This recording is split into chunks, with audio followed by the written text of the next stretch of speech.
tal? Muy buenas noches. Comienza un nuevo programa de Sin Fronteras, que será el último del ciclo 2021. ¿Cómo le va, Maite Sarasola? ¿Cómo está usted? Buenas noches, muy contenta. Esta edición de Navidad especial que tenemos en el día de hoy. ¿Cómo se portó Papá Noel con usted? Muy bien, muy bien.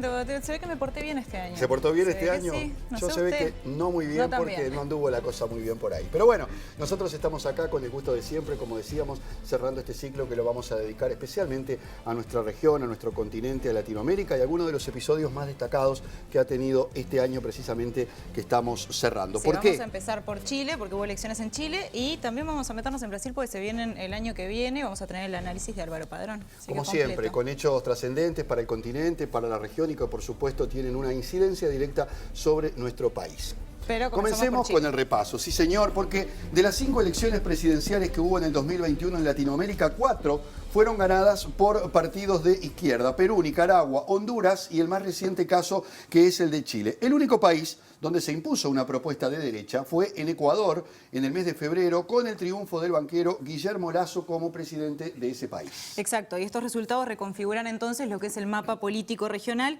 3 de los triunfos progresistas significaron un cambio ideológico, teniendo en cuenta obviamente el partido que estaba antes en el gobierno, y en el caso de Nicaragua el presidente Daniel Ortega continúa en el poder tras lo que fue una extremadamente cuestionada elección.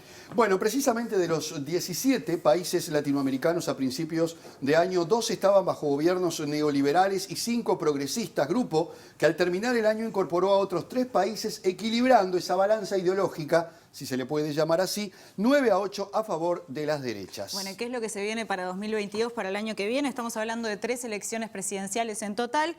Costa Rica se viene para febrero, después Colombia en mayo y Brasil a finales de octubre o principios de noviembre. Los 3 países están actualmente gobernados por gobiernos neoliberales. En Brasil y en Colombia, según las encuestas, esto estaría cambiando el año que viene. Independientemente de lo que ocurra en esas elecciones, los comicios que se dieron este año pusieron freno a lo que se llamó de alguna manera la restauración conservadora y potenciaron el agrupamiento de nuevos y viejos líderes regionales de la izquierda que han vuelto con nuevos bríos. Sí, hablamos de Chile también, ¿no? Porque ¿qué fue lo que pasó en Chile ahora el 19 de diciembre? Bueno, hubo elecciones y finalmente Boric fue elegido como el nuevo presidente de Chile. Y bueno, este nuevo presidente, el presidente electo, tiene su partido Frente Amplio y la Alianza Apruebo Dignidad llegó luego de generar una especie de coalición al gobierno. Sí, un presidente que por otra parte presenta características muy especiales. Es el presidente más joven que ha tenido Chile. Es un presidente que logró romper una lógica que se daba que quien perdía en la primera vuelta no ganaba en la segunda. Exacto. Y vamos a repasar parte de lo que dijo en su discurso después de que fue electo como nuevo presidente de Chile.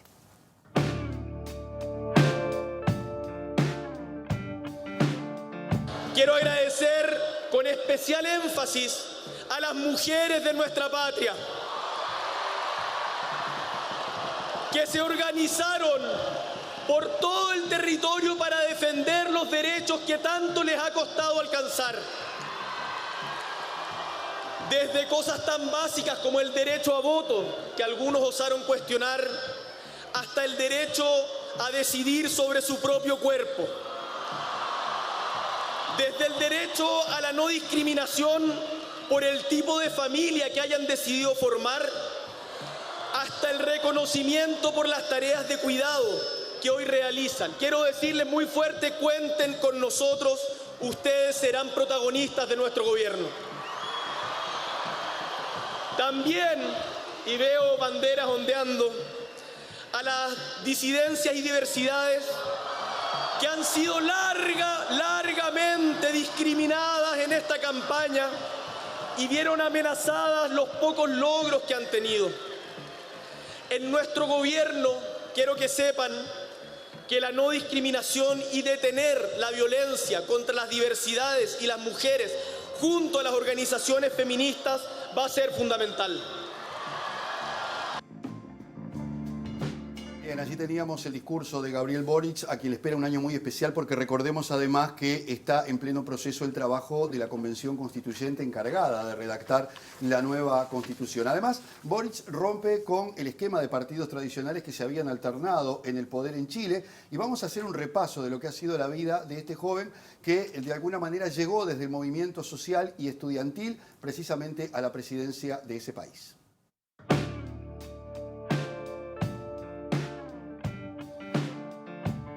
Gabriel Boric Font nació en Punta Arenas el 11 de febrero de 1986 y es el mayor de 3 hermanos, hijos del ingeniero químico Luis Javier Boric y María Soledad Font. El nuevo presidente de Chile estudió en la enseñanza básica y media en The British School de Punta Arenas y cuando era adolescente fue parte de la refundación de la Federación de Estudiantes Secundarios de esa ciudad. Egresado del colegio en 2003, viajó a Santiago para estudiar Derecho en la Universidad de Chile, donde ingresó al colectivo Izquierda Autónoma y fue electo presidente del Centro de Alumnos de Derecho. En abril del 2009, cuando tenía 23 años, su nombre se hizo conocido públicamente, ya que como dirigente fue parte del grupo de estudiantes que lideró la toma de la Escuela de Derecho, que se prolongó durante 40 días y que terminó con la renuncia del entonces decano, Roberto Naum, quien tuvo una acusación de plagio marcando un hito en el movimiento estudiantil y mostrando un liderazgo emergente. En 2010 fue electo senador universitario de la Universidad de Chile y un año después fue uno de los voceros de la Confederación de Estudiantes de Chile, siendo en ese periodo que forjó con otros estudiantes los vínculos políticos que tiene hasta hoy, entre ellos la expresidenta del Colegio Médico y jefa de su campaña, Isquia Siches, y los diputados Giorgio Jackson y Camila Vallejo. Boric ha sido electo parlamentario en 2 periodos consecutivos por la región de Magallanes y la Antártica chilena y es el presidente número 29 en la historia que ha sido integrante del Congreso Nacional tanto en calidad de diputado como de senador.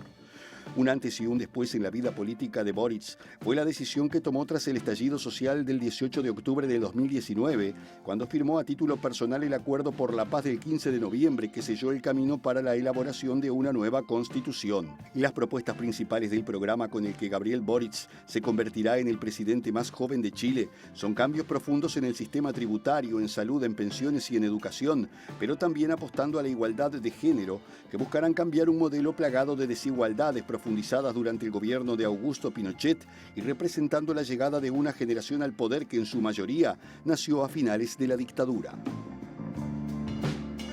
Vamos a seguir profundizando en Chile ahora de la mano de Pedro Santander. Pedro es doctor en lingüística por la Universidad Católica de Valparaíso y también dirige el Observatorio de Comunicación de este centro de estudios. Buenas noches, Pedro. Y bueno, ¿qué comentario inicial podemos hacer del significado que tienen estas elecciones? Repasamos un poco de la vida de Boric, es un gran cambio para Chile. Así que buenas noches y ¿qué podemos empezar diciendo? Hola, ¿cómo están? Buenas noches. Un gusto saludarlos desde acá, desde Chile.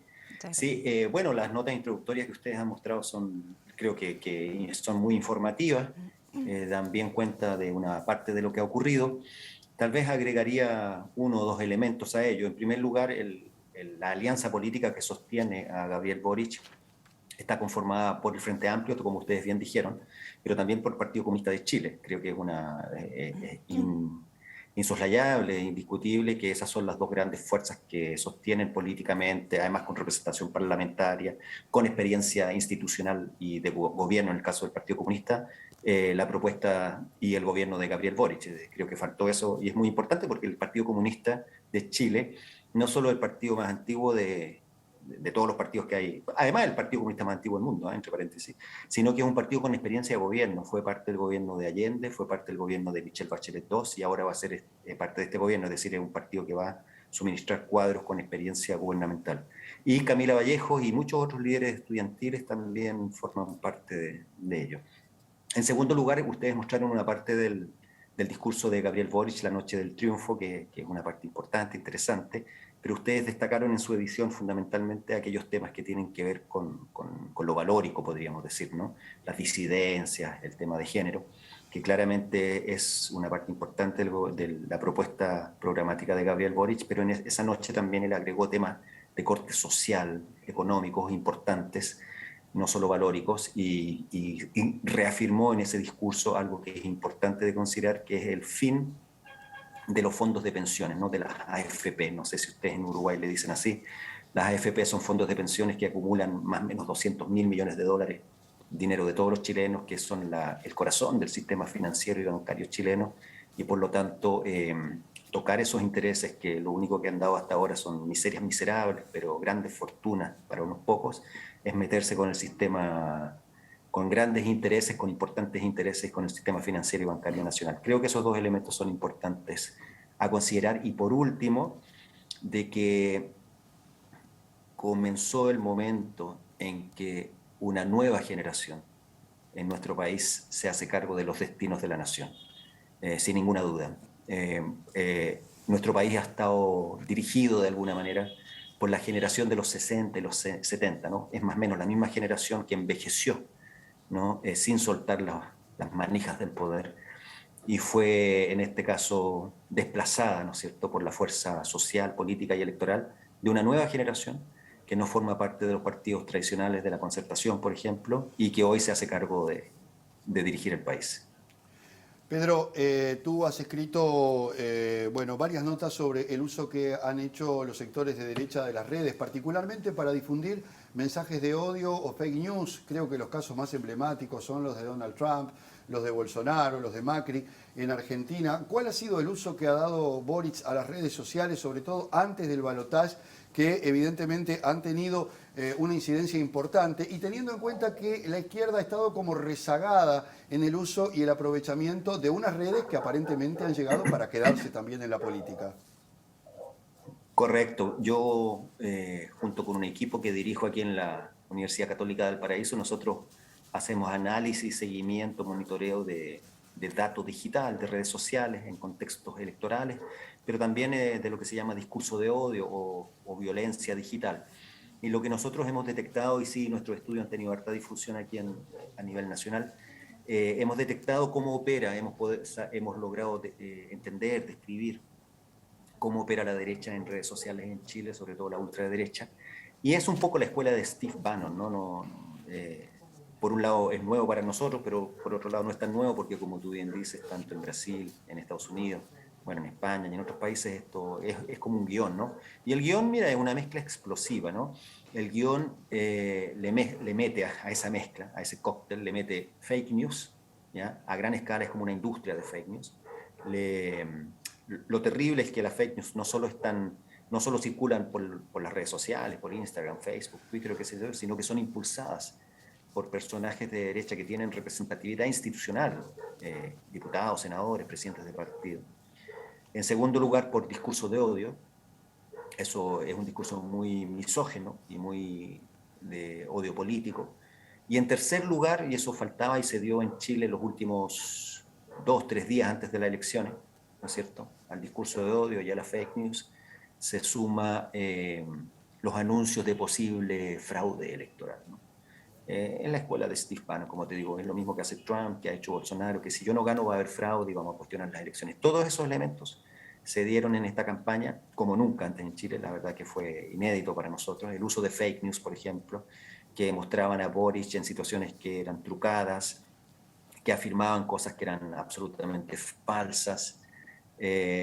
Bueno, se hizo intenso en Chile, pero afortunadamente no tuvo el efecto deseado y Boric finalmente se impuso por casi 12 puntos sobre el candidato de la ultraderecha. Pedro, tú hablabas hace un ratito del Partido Comunista y de los acuerdos a los que tuvo que llegar Boric para justamente llegar a la presidencia de Chile. Él no tiene mayorías parlamentarias. ¿Cómo ves este futuro en el que va a tener que llegar a varios acuerdos mismo dentro de lo que es este conglomerado de partidos que armó, teniendo en cuenta de que mismo dentro de ellos hay quienes piensan bastante diferente respecto a algunos temas que son claves? Claro, ese es un punto central, ¿no? No tiene mayorías parlamentarias en la coalición de gobierno. Hay una suerte de empate parlamentario tanto en la Cámara Baja como en el Senado. Efectivamente, el Frente Amplio y el PC tienen una representación parlamentaria importante, pero son minorías solas. Pero si sumas al Partido Socialista y otros partidos de la ex Concertación, el Partido Radical y otros que han dicho que no serán oposición al gobierno, aunque no van a ser gobierno, no van a ser oposición, se da un cuasi empate y ahí hay algunos diputados bisagra, ¿no?, que pudieran hacer. Va a ser un tiempo de mucha negociación. Lo bueno, creo, lo importante es que Boric, Camila Vallejo, Carol Cariola y otros líderes estudiantiles, Jackson, y otros líderes políticos, son dirigentes que se forjaron en primer lugar en las luchas sociales estudiantiles y maduraron y por lo tanto conocen bien la institucionalidad al interior del Parlamento, porque ellos muy jóvenes entraron al Parlamento, llevan ya años en el Parlamento, por lo tanto conocen esa lógica. No es un mundo nuevo para ellos, llevan años con representatividad parlamentaria, con actividad parlamentaria. Entonces, en ese sentido, me parece que ahí por lo menos hay conocimiento del terreno. Y en segundo lugar, no debemos olvidar que en este momento en Chile se está escribiendo una nueva constitución gracias a la fuerza del estallido social de octubre del 2019. Se logró poner en entredicho, ¿no? Y cuestionar por fin la dictadura de Pinochet, que es la constitución de Pinochet, que es la constitución que hasta el día de hoy nos rige. Es decir, siempre yo, cuando tengo la posibilidad de hablar en foros con amigos, amigas que no son de Chile, ¿no? Siempre les recuerdo, miren, nosotros todavía vivimos con la constitución de Pinochet, ¿no? Es algo inédito, pero ya en 2021 todavía tenemos la Constitución y en ese sentido es importante destacar la labor que está haciendo la Convención Constitucional dirigida por una mujer que tal vez ustedes han visto en los medios, Elisa Loncón, una mujer mapuche muy atacada por la derecha, por el discurso de odio justamente. Y el triunfo de Boric le da todo un aire, toda una energía, todo un impulso a la Convención Constitucional que está escribiendo la nueva Constitución y que en julio, correcto, en julio de este año que viene, es decir, en medio año más, va a proponer un texto a la ciudadanía que va a ser refrendado en un plebiscito. Ese también es un elemento importante que hay que considerar. Pedro, esto visto en forma global es un proceso que podríamos llamar revolucionario. Llega una nueva generación de gente joven, forjada en las luchas sociales, con una asamblea constituyente que nada más y nada menos quiere terminar con esa constitución que dejó Pinochet como un lastre, como una herencia, podríamos decir. ¿Qué posibilidades hay de que este proceso también tenga un efecto de contagio en el continente y que de alguna manera también incida en las decisiones de otros países o en procesos donde también nuevas generaciones tomen las riendas del poder en nuestros países?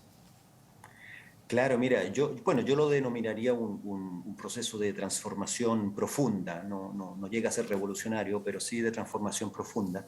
Y cada vez más, ¿no? Es decir, hemos avanzado, o mejor, no sé si cada vez más, pero sostenidamente, desde el estallido social del 2019, donde se interpela fuertemente, ¿no es cierto?, con radicalidad y masividad al sistema neoliberal actual. Esa interpelación no ha cesado hasta el día de hoy y ha sido refrendada por diversas vías, una de ellas la electoral y otra es la constituyente, ¿no?, que se está escribiendo. Mira, pasa respecto a lo que tú hablas, ¿no?, a lo que, ¿cómo podríamos llamarlo?, el efecto dominó o la onda, ¿no es cierto?, expansiva que pudiera tener el proceso chileno con otros países del continente. Pasa algo curioso con nuestro país, con Chile. Somos un país pequeño, al fin del mundo, ¿no es cierto?, pero que políticamente, al menos en América Latina, cuando da ciertos pasos, parece que esos pasos tienen influencia más allá de nuestras fronteras. Pasó con Allende, ¿no es cierto?, con toda la experiencia de la Unidad Popular de Allende y una izquierda que sin duda, ¿no es cierto?, irradió a otras izquierdas no solo del continente, del mundo entero, diría yo, ¿no?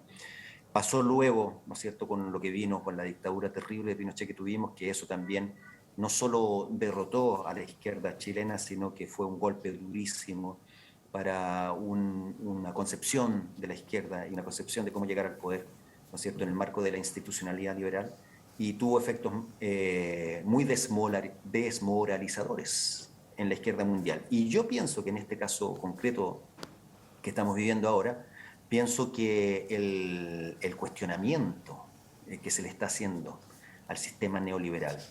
Hay una frase de Boric, pero que además fue una frase del movimiento social, que es: aquí nació el neoliberalismo, aquí lo enterramos, ¿no? Si esa frase se convierte en realidad, entonces esa frase será, eso sin duda que tendrá un efecto expansivo para muchos otros países de América Latina, porque lamentablemente en un marco de una campaña de marketing político, ¿no?, Chile siempre se mostraba como la joya de la corona del neoliberalismo, ¿no?, como donde funcionaba todo muy bien, cosa que nosotros sabíamos que no era así. Pero hoy en día realmente da la impresión de que se está enterrando el neoliberalismo como forma de gobierno y forma cultural en nuestro país. Y yo creo que eso va a tener efectos más allá de nuestras fronteras. Pedro Santander, te agradecemos mucho por estos minutos aquí en Sin Fronteras. A ustedes, un gran saludo para el pueblo uruguayo. Gracias. Bien, allí tendríamos a Pedro Santander explicándonos un poco qué es lo que está pasando en Chile. A la vuelta de la pausa con Álvaro Padrón nos metemos de lleno con este y otros temas que tienen que ver con Latinoamérica. Ya venimos.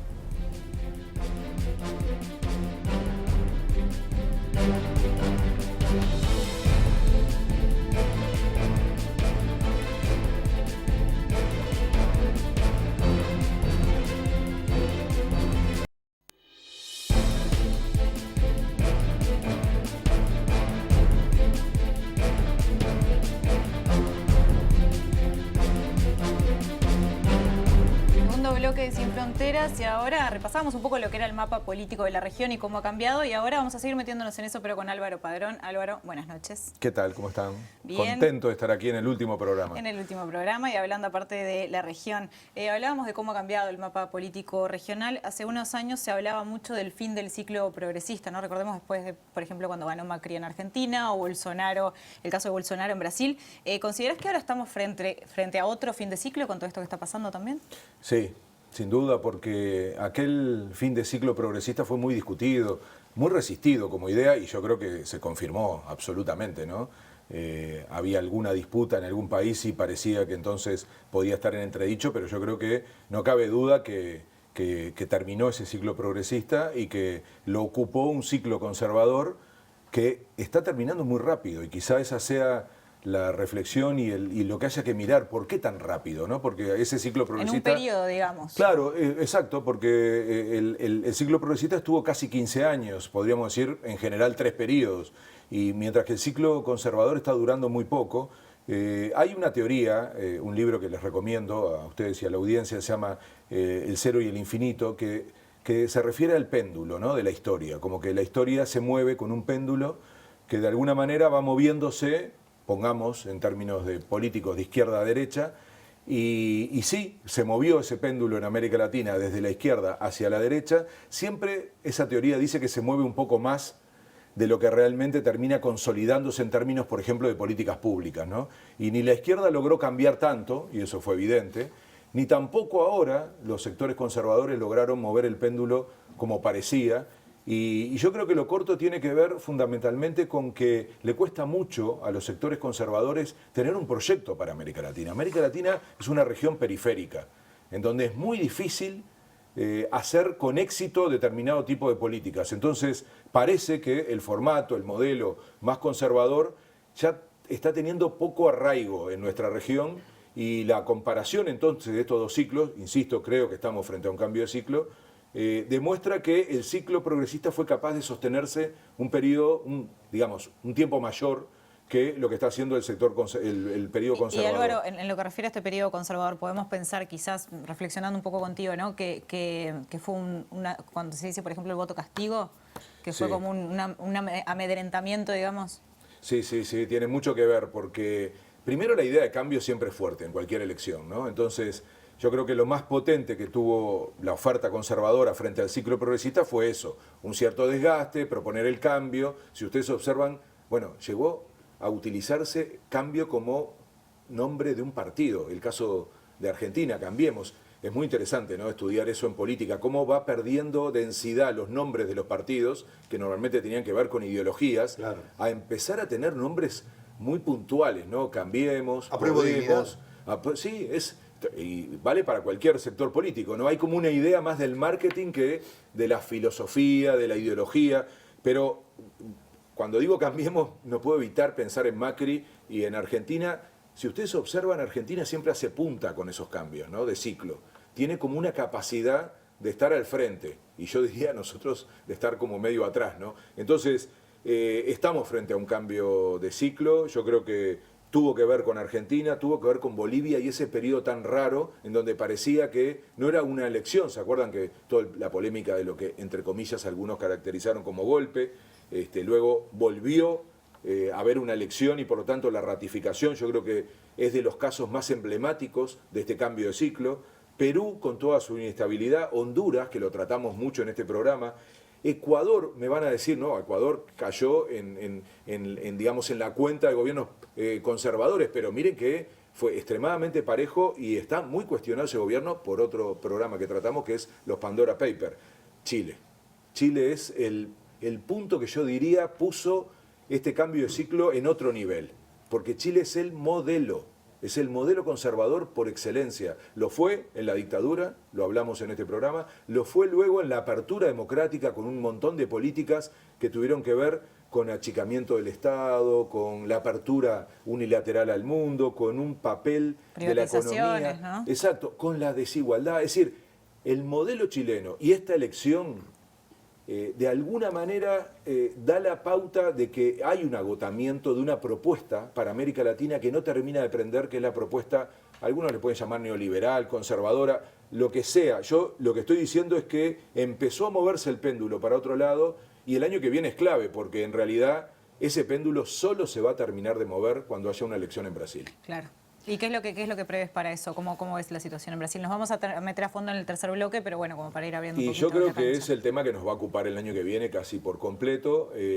No es un problema solo de tamaño de país, que claramente es en Sudamérica. Esa sería otra polémica para hablar, ¿no? ¿Estamos hablando de América Latina o estamos hablando de Sudamérica? Yo creo que América Latina es una categoría demasiado difícil hoy de definir de una manera completa. ¿Qué es México hoy? México Claro, es porque más América del Norte. que incluye el Caribe cuando hablamos Claro. de América Latina. Pero ahí, Maite, lo que te digo es que pensando en países que son relevantes para definir los rumbos de América Latina. El otro México, día decías que nos olvidáramos de México. y yo no digo de olvidarnos, pero... No, lo que- bueno, en el sentido figurado. Claro, pero Jano, ¿sabes qué pasa? Que México tiene ya un entramado productivo, económico, comercial tan fuerte con Estados Unidos y con Canadá en el NAFTA, que por más que tengan voluntad política de hacer otras cosas, esa base material está ahí.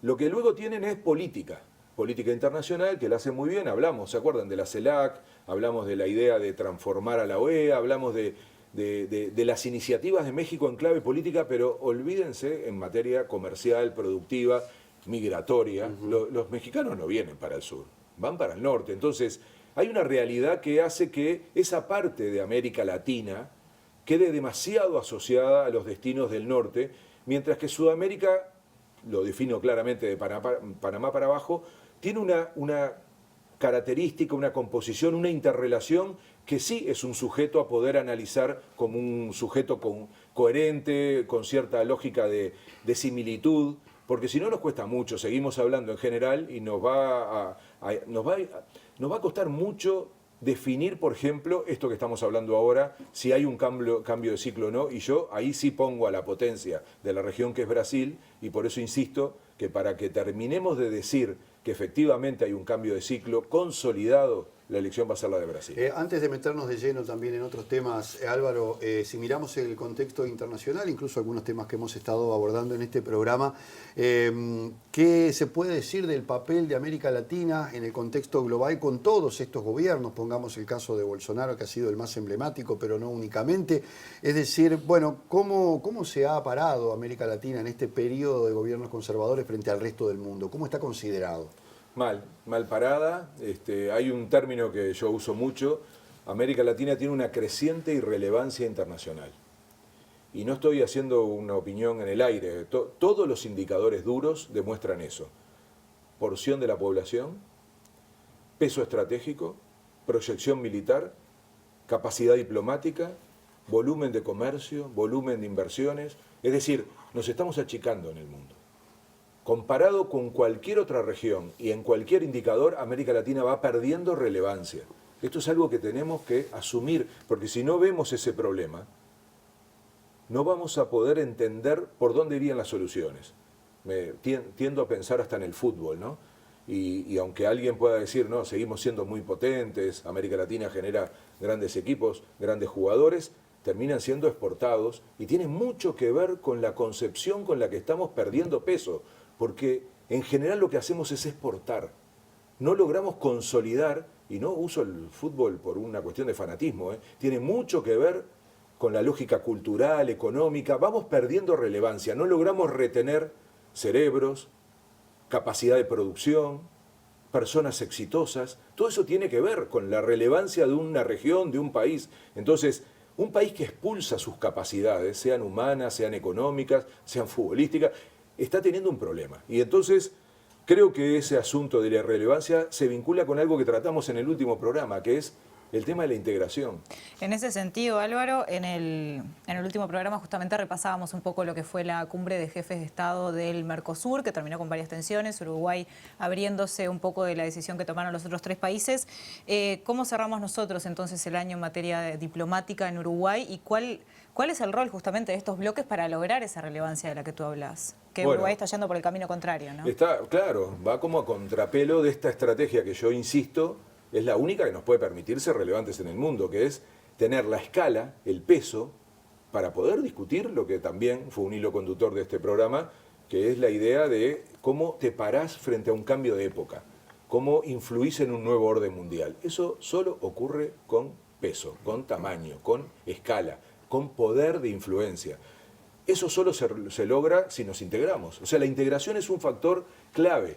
Por eso también yo asocio a la ola o el periodo o el ciclo conservador a una pérdida de integración. Ustedes recuerden, se disolvió UNASUR y yo, insisto, podía haberse decidido que UNASUR tuviera otro perfil político, ideológico, se podría haber hecho. Si hay otros gobiernos, como cambian una política en un país, pueden cambiar la política de un instrumento supranacional como era UNASUR. No, resolvieron liquidarlo y crearon PROSUR, que no funcionó. Crearon el Grupo de Lima, que no funcionó. Funcionó menos que el otro. Menos todavía. Entonces, ese fracaso también terminó deteriorando la capacidad de integración de América Latina. Un solo dato.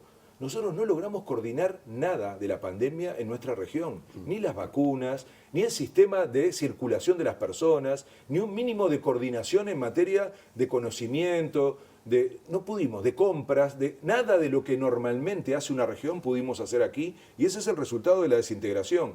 Uruguay, que siempre fue un país en cualquier gobierno pro integración, lo ha sido históricamente. Sí, recordemos el origen del Mercosur, por ejemplo, ¿no? En el año 91. O sea, eso es no lo firmó la izquierda, lo firma un gobierno particularmente conservador, que es el de la calle Herrera, padre del presidente actual, crea el Mercosur, se suma al Mercosur, antecedentes hay muchos más, de la ALADI, por algo la ALADI está en Uruguay, que es la Asociación Latinoamericana de Integración Regional. Tenemos al secretario general y la sede de ALADI acá. Uruguay estuvo en la ronda de Doha, que es la ronda que crea la OMS, la Organización Mundial de Comercio. Es decir, Uruguay tiene un peso enorme a nivel internacional, no por su tamaño, sino por su prestigio, y más aún en materia de integración, y particularmente en la relación entre Brasil y Argentina, que siempre es tensa. Entonces, es muy raro lo que nos está pasando. Es muy raro porque el hijo del presidente que fundó el Mercosur parece estar yendo en la dirección contraria. El país que más necesita de la integración habla de abrirse al mundo como si el mundo se estuviera abriendo. Entonces, a mí me preocupa eso, ¿no? Lo decía muy bien Sanajuja y Natalia Carrau en el programa anterior, la centralidad de la integración. Si lo es para Europa, que tiene países gigantes como Alemania, Francia, ¿cómo no lo va a hacer para nosotros? O sea, no hay una capacidad de los países individualmente de poder insertarse en el mundo si no es sumándose como región. Lo decía el Papa, creo que terminabas el programa de la semana pasada con esto, ¿no? Sí, porque el presidente de Argentina, Alberto Fernández, justamente citó una frase del Papa. Nadie se salva solo. Entonces, menos Uruguay. Y yo creo que estamos yendo en una dirección, además de equivocada, peligrosa, porque tiene dos componentes, esa política exterior actual de Uruguay. La primera es que no tiene rumbo. O sea, no queda claro, porque decir que lo que estamos haciendo es abrirnos al mundo no es una estrategia, es un dogma. Es la idea que fracasó en Chile. O sea, tenemos hasta la comprobación de que eso no funciona. País más abierto que Chile no hay en el mundo. Entonces, sí, que tenía, vos recordabas acá que tenía tratados de libre comercio con todos. Cientos. Y sin embargo, miren lo que terminó pasando con Chile. No logró con eso ni desarrollo, ni equidad, ni distribución, y terminó en un estallido social. Al mismo tiempo, lo otro que nos está pasando es la soledad política. Soledad política, muy peligrosa. Porque esto que acabamos de ver, de cómo se está reconfigurando el mapa de América del Sur, hace que Uruguay, si no tiene una política más abierta, vaya quedando solo. Ya nos pasó en el gobierno de Valle, en el 2001, 2002, que nos íbamos quedando solos en la región, y yo estoy convencido que una de las claves es tener diálogo político. Ahora, si hablamos con Piñera, que era un cadáver político, ya quedó comprobado. Si hablamos con Trump y cerramos el acuerdo para poner el presidente del BID, votando Uruguay a un candidato norteamericano en contra de la historia de, digamos, lo que fue el BID, que siempre tuvo un presidente latinoamericano. Y Trump pierde las elecciones y Uruguay queda en falsa escuadra. Si luego hablamos con Duque, con Lasso, o sea, después me dicen que no hay ideología en la política internacional, que hay que evitar afinidades ideológicas. Es lo que está pasando. Reciben a un candidato de centroderecha español que cada vez pesa menos, hace pocas semanas, ¿no? Entonces, Casado. Entonces, hay un problema en cómo también se relaciona Uruguay en términos políticos. Ahora, después empezamos a decir, acuerdo con China, que claramente China no va a firmar ningún acuerdo con Uruguay. Turquía el año que viene. Ahora con Turquía, que hay que observar lo que es el gobierno turco, para pensar cómo luego nos vamos a relacionar con Europa, claro, si tenemos una relación privilegiada con Turquía. Entonces, parece raro, porque lo estudiamos poco, es la razón de este programa, pero estamos entrando en un terreno peligroso, de soledad en la región. Ahora ni Bolsonaro nos da la mano, porque originalmente había apoyado a Uruguay. Sí, después se alió con Argentina, ¿no? Y en acaba esta de última decir cumbre también. Bolsonaro que Uruguay está entrando en un callejón sin salida. Palabras textuales del gobierno brasilero. Entonces, vuelvo a Brasil porque en el horizonte cercano, una elección debería hacer reflexionar al gobierno uruguayo de que nosotros tenemos que tener siempre en la mira una relación razonable con Brasil. Si las tuvo el gobierno uruguayo, y así le fue, con Bolsonaro, es muy importante que empiecen a construirse puentes con un futuro gobierno brasileño, porque nosotros, teniendo malas relaciones con Argentina y malas relaciones con Brasil, nunca nos va a ir bien. No existe una forma de mudar un país. Siempre vamos a estar en esta religión. Eso decía Mujica, no hay que vivir en este barrio toda la vida. Nos tocó, y por suerte, yo no soy de los que piensa como Piñera, que dijo somos un oasis en un barrio pobre. La verdad que lo dijo una semana antes del estallido social. Fíjense qué mal que medía la realidad de su propio país.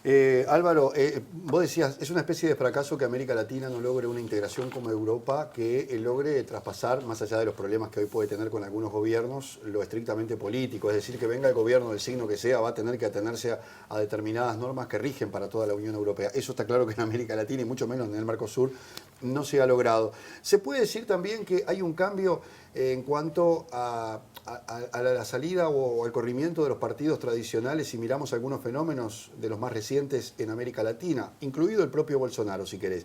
Pero pensemos en el caso de Pedro Castillo, lo que acaba de ocurrir ahora con Boric, que provienen de lugares que no son los estamentos tradicionales de la política, ni en Brasil, ni en Perú, ni en Chile, que vienen de otros lugares o por lo menos de otros fenómenos que se han ido dando.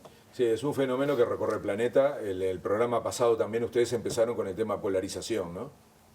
Parece que rinde la polarización, que empieza a ser, supongo también conectado con las redes sociales, con el malestar de la sociedad, que las propuestas de extremas empiezan a tener más adhesión. Claramente está funcionando con la ultraderecha. De nuevo, un programa que tratamos específicamente porque era como el sector que estaba capitalizando más el malestar social. Claramente en Europa es así. También lo fue en Estados Unidos con Trump, lo fue en Brasil con Bolsonaro. En el caso chileno, esa fue la disputa. Un sector de izquierda que nunca había gobernado, que cuestionaba lo que había sido la concertación en Chile, y un candidato de ultraderecha que también liquidó a la centroderecha. Entonces, yo diría que sí, que es un fenómeno que está ocurriendo y tiene mucho que ver con el malestar con la democracia. Y aquí hay que tener mucho cuidado, porque lo que está en riesgo es la democracia, en la medida que las sociedades ven que la democracia no les resuelve sus problemas. Entonces optan, en muchos casos, por esta fantasía de la ultraderecha de volver al pasado, de volver al Estado-Nación, de decir que hay que evitar que se nos, digamos, que de alguna manera quedemos atrapados en la lógica de las élites internacionales. Hay todo un discurso que es una fantasía. Que es muy nacionalista también, ¿no? Y muy proteccionista. Proteccionista, nacional. Esta nunca puede ser, digamos, la fórmula. Tampoco puede ser la hiperglobalización, sin control, sin gobierno, que ha generado la injusticia más importante del planeta, que es que el 1% concentre la misma riqueza que tiene el resto de la población. Álvaro, ese en es el este dato más sentido fuerte. nos queda un minuto, pero hablamos de la región, hablamos de América Latina y del Caribe, en ese sentido hablamos de la región justamente más desigual del mundo. Entonces, para cerrar, ¿qué podemos decir Qué de título, eso? ¿no? Ojalá empecemos a sacarnos ese primer puesto, porque yo creo que hoy es el elemento estructurante más importante para pensar cómo cambiar el mundo. Si nosotros no resolvemos el tema de la desigualdad, cada vez va a haber menos democracia en el planeta. La democracia supone una mejor distribución. Ayer escuché una noticia que me impresionó, no sé si la vieron. En Estados Unidos le van a pagar a la gente por vacunarse. En Nueva York, $100 $100 por darse la dosis de refuerzo. Hay una parte del mundo que no ha llegado al 5% de vacunación porque no la pueden pagar. Eso es, para mí, no debe haber una imagen de mayor desigualdad que en algunos lugares se pague para vacunar y en otros lugares no haya plata ni siquiera para comprar vacunas. Bueno, la Organización Mundial de la Salud ha estado insistiendo en estas últimas semanas muchísimo en todo eso, no solo advirtiendo de que va a ser imposible parar la pandemia si no se tiene en cuenta esto de que la gente no esté vacunada y esta especie de contradicción que se da en el mundo, ¿no? Yo te diría que es una estupidez humana, porque no entender que esta cuestión solo se resuelve con el conjunto del planeta no se salva a nadie solo de vuelta el Papa, ¿no? No se salva a Estados Unidos, le va a entrar otro virus en otro momento, con otra variante, si no se resuelven los problemas en todo el planeta, si no hay igualdad. Y yo, la verdad que si le pusiera algún sentido a este programa, es ayudar a pensar que la igualdad, primero es un principio, pero al que no lo toma así, que lo entienda como una forma de hacer sociedades estables, sociedades capaces de poder pensar en largo plazo. Y los chilenos, y vuelvo al caso porque es un ejemplo que se nos acaba de dar, demostraron que sin igualdad no hay estabilidad, no hay largo plazo, no hay justicia. Y yo creo que, bueno, con el tema de la pandemia quedó otra vez en evidencia que necesitamos pensar mucho en eso y quizá repartir un poco mejor, porque lo que no falta en este planeta es riqueza, ¿eh? Falta voluntad política para repartir. Totalmente. Bueno, Álvaro, muchísimas gracias. Lo esperamos el año que viene, Padrón. Ojalá estemos, ¿no? Yo creo que ojalá que la gente sea la que insista en que podamos seguir compartiendo un espacio de reflexión sobre política internacional. Bueno, un gusto compartir estos 15 Para programas. mí también, muchísimo gusto. Muchas gracias. Bueno, ya venimos, nos vamos a meter en Brasil en este tercer bloque de Sin Fronteras que ya se viene.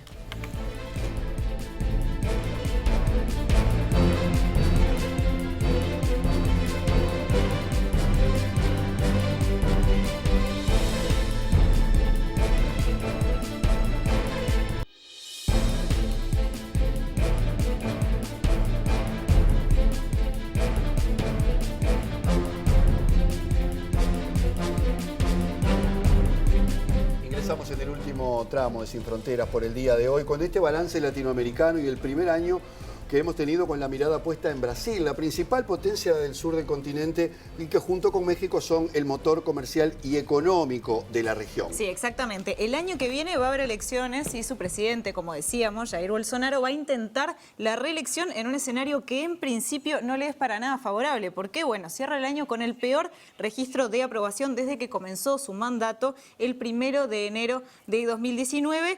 Y durante 2021, además, todas las encuestas lo ubican siempre por debajo del expresidente Lula da Silva, quien se maneja la posibilidad de que pudiera llegar a ganar en primera vuelta. Sí, eso se ha manejado en los últimos días. De todas maneras, hablando de los últimos días, los diálogos de Lula con el exgobernador de centro derecha de San Pablo, Gerardo Alckmin, para completar una posible fórmula, sorprendió a todo el mundo y a todo el espectro político porque es una posibilidad de crear un amplio espacio ideológico que va más allá del Partido de los Trabajadores. Por eso estamos con el sociólogo y periodista brasileño Vinicius Sartorato para profundizar en esta realidad. Sartorato, bienvenido a Sin Fronteras, un gusto tenerlo con nosotros. ¿Cómo hay que interpretar esta posible alianza entre Lula y Alckmin, teniendo en cuenta que en el 2006 se enfrentaron con dos modelos bien distintos? ¿Qué es lo que promueve este cambio y qué puede pasar con él? Bienvenido. Gracias. Buenas noches a todos los espectadores. Bueno, esta es una cuestión ya conocida, ¿no? De intentar una alianza que también tenga sectores de centro derecha, y fue hecha, fue construida en los gobiernos de Dilma Rousseff y también de Lula, pero ahora con otros sectores que en el pasado estaban en la oposición. En este sentido, la posible indicación de Gerardo Alckmin, el ex gobernador del estado de San Pablo, viene en este sentido. Lula tiene el intento, el objetivo de buscar una victoria ya en la primera vuelta, ¿no? Y además también hay una discusión relacionada que se pasará paralelamente, que son las elecciones de los gobernadores, ¿no? Por ejemplo, esta discusión del vicecandidato a presidencia está relacionada con la concurrencia por el estado de San Pablo, que es el más importante económicamente y quizás políticamente. Vinicius, hablabas de este tipo de acercamientos y acuerdos entre diferentes partidos de la izquierda. El Partido Socialismo y Libertad, por ejemplo, que votó muy bien en las municipales, justamente tendría un acercamiento al Partido de los Trabajadores para lograr esta primera vuelta. ¿Cómo se manejan estos acuerdos en Brasil? Bueno, como todos saben, Brasil tiene un número grande de partidos políticos y una división grande tanto a la derecha cuanto a la izquierda, ¿no? Y una diversidad que también representa la democracia en el país. Y los partidos más a la izquierda del PT tienen también sus deseos y sus maneras de coincidir y de cooperar. Y creo que hoy mismo entre la izquierda son minoritarios los sectores que piensan en no apoyar Lula frente al bolsonarismo y todo lo que estamos viviendo, ¿no? Pero en algunos estados y regiones esta conformación no es tan simple, ¿no? Y trata de la sobrevivencia y todo más de estos partidos, ¿no? Así que es posible que en San Pablo el Partido Socialismo y Libertad, que vienen buscando articular la candidatura del ex candidato a la alcaldía de San Pablo, Guilherme Boulos, que tenga una conformación con su candidatura. Pero al mismo tiempo, el Partido Socialista, donde posiblemente Geraldo Alckmin entrará, ¿no? Porque está saliendo del PSDB, del Partido Socialdemócrata. Posiblemente el Partido Socialista quiere también su candidato, ¿no? Y el PT quiere su candidato también al estado de San Pablo, que en este sentido sería Haddad, que fue el candidato en la última elección en contra Bolsonaro, ¿no? Entonces es una situación un poco delicada porque todos los partidos también tienen su interés.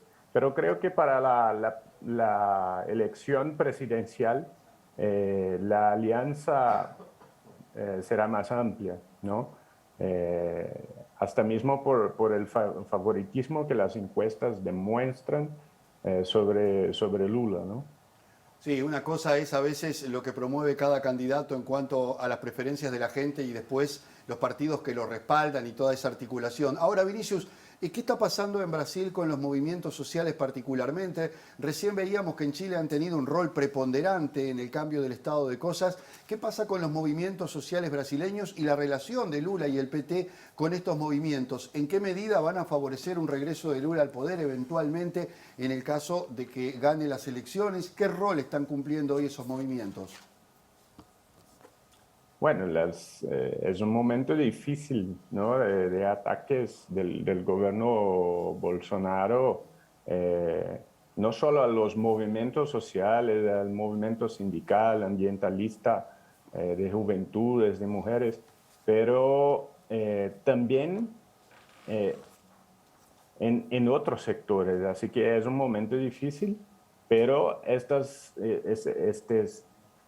organizaciones, estos movimientos están organizados, ¿no?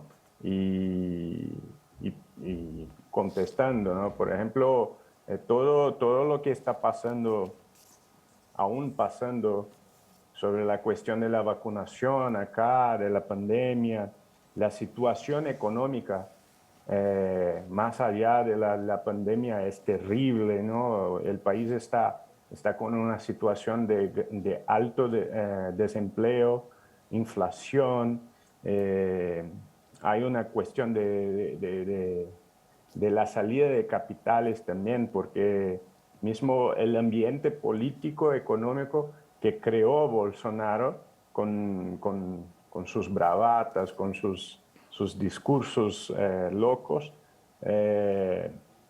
traen un descontento con incluso con los sectores más próximos al mercado financiero, ¿no? Entonces, por ejemplo, este año la Bovespa, ¿no? la bolsa de valores, como hablamos acá, tuve el peor año desde que empezaron a a tratar, ¿no? Hay una devaluación también del real frente al dólar, ¿no? Entonces, bueno, un montón de cuestiones, hambre nuevamente, y además la postura autoritaria, la manera de hacer política. Los movimientos sociales, las organizaciones están peleando. Por ejemplo, en la cuestión ambiental, lo que pasó en Escocia fue absurdo. Representantes de gobierno que fueron a Europa a mentir, ¿no? Mentir. En la semana siguiente aparecieron, no sé si en Uruguay pasó algo, pero apareció una situación con más de 600 barcas, ¿no? En un río de la Amazonia que estaban preparadas para sacar oro, ¿no? Y el gobierno actúa en el sentido de dejar la ilegalidad, el desmatamiento de la Amazonía, en todo. Y no son varias áreas problemáticas que este gobierno ha impulsado, ¿no? en Vinicius, estos tiempos. en este programa en Sin Fronteras hemos hablado varias veces de la ultraderecha y de cómo tienen como ciertas recetas que podemos ver que se repiten en varios países, ¿no? Mucho se ha hablado de las similitudes de Trump con Bolsonaro en sus discursos, en sus formas de gobernar. En caso de que Lula saliera electo el año que viene, ¿existe algún tipo de miedo de que algunas de las cosas que pasaron en Estados Unidos, por ejemplo el asalto al Capitolio o después las quejas y denuncias por supuestos fraudes electorales, se pudieran llegar a dar en Brasil? ¿Cuál es la sensación que tienen ustedes? Bueno, siempre hay un miedo, y yo creo que el miedo también tiene razones históricas en el país. Y tiene sentido también desde las posturas, las formas que este gobierno se ha comportado. Las amenazas a periodistas, las amenazas a los poderes de la República. Entonces, es importante porque de alguna manera en el pasado los brasileños minimizaron lo que era Bolsonaro, la gravedad de lo que era Bolsonaro. Y trabajan con todos los tipos de mentiras, todos los días. Y en comparación con Estados Unidos, creo que la democracia brasileña es más frágil, ¿no? Entonces es peligroso. Muchos dicen que no hay riesgo y que Bolsonaro hasta mismo ha moderado sus discursos más ultraderechosos para mantenerse. Y sí, hay una verdad ahí. Pero creo que es una situación, Bolsonaro es el peligro a la democracia hoy en Brasil.